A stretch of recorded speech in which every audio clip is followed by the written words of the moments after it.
почему СССР был фашистским государством. Давайте разбираться.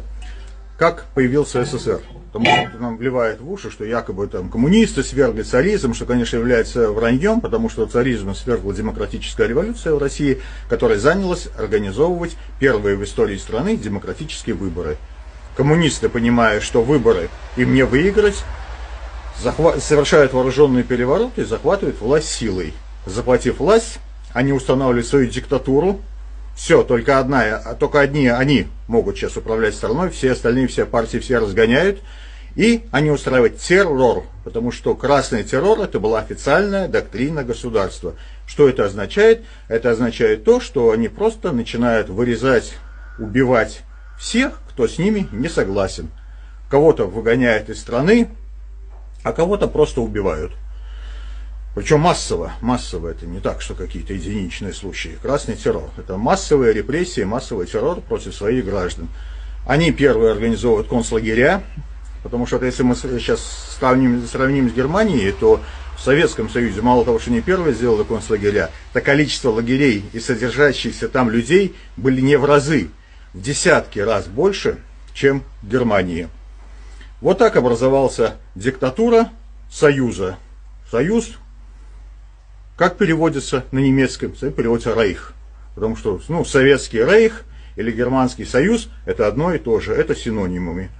В каждой появляется свой вождь. Вождь по-немецки — это фюрер.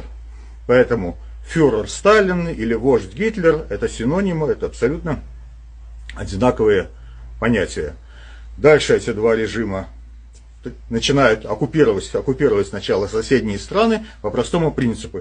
Оккупируется страна, обкладывается данью, 10-20% своей экономики, своей прибыли она должна отправлять в Москву, дальше она должна содержать армию на своей территории за свой счет и рекрутирует их мужчин уже в свою армию Союза, Рейха, называйте как угодно, это одно и то же. Далее этот Рейх начинает расширяться после захвата очередной страны, начинается следующее, и такая пошла экспансия, расширение Союза, расширение Рейха. По одному и тому же принципу. Далее эти два режима встречаются между собой, упираются лбами. Сначала они делят Польшу, договариваются еще между собой, потому что режим это похожий. Германский фашизм — это социалистическая рабочая партия Германии. Не забывайте, вот социалистическая рабочая партия Германии, социалистической рабочей партией Союза, вот они договариваются, давай-ка дербанем Польшу, разделим ее пополам. Что они в 1939 году и совершили. Вот с этого и началась Вторая мировая война. Две страны разделили между собой одну.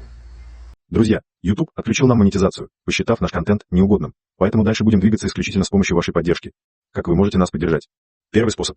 Почти все мы делаем покупки на международных маркетплейсах, такие как AliExpress, Amazon и прочее. Каждый раз, когда решаете совершить покупки в этих интернет-магазинах, вспомните нас и переходите туда именно по нашим ссылкам. Вы совершаете свои привычные покупки и ничего не теряете, ну а мы получаем небольшую комиссию от продаж. Второй способ.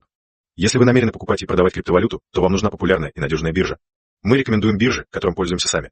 Регистрируйтесь в них по нашим ссылкам. Все ссылки будут в описании и в закрепленном комментарии. Спасибо. У них были абсолютно одинаковые лозунги, там, одна страна, один вождь, один народ. Чей это лозунг? Да он и там применим, он и там применим. Он и в сегодняшней России применим. Мы русские, с нами Бог.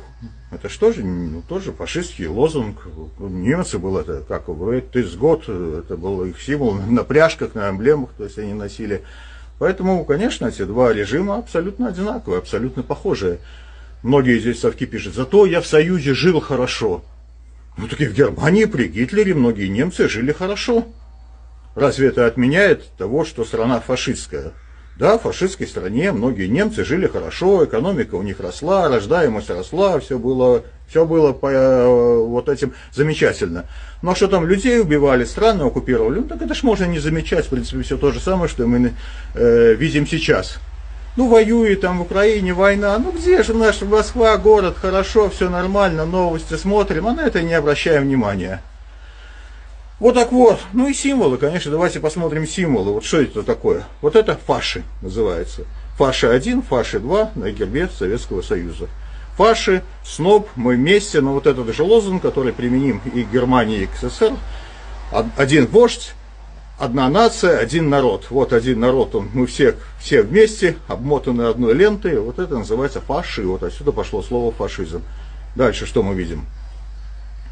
Земной шар, и над земным шаром символ советский. То есть наш символ, наш рейх, наш союз, называйте как хотите, разницы никакой нет, захватит весь земной шар, все будут под нами. Ну и дальше вот первый символ даже большевизма, когда большевики вооруженным путем захватили власть и свергли в России демократию, они своим символом избрали красная звезда. Красная звезда это что было в те времена? Это был знак сатаны. То есть мы кровавые безбожники, мы будем мочить, делать, беспредельничать как угодно. Вот у нас символ сатаны. Вот так вот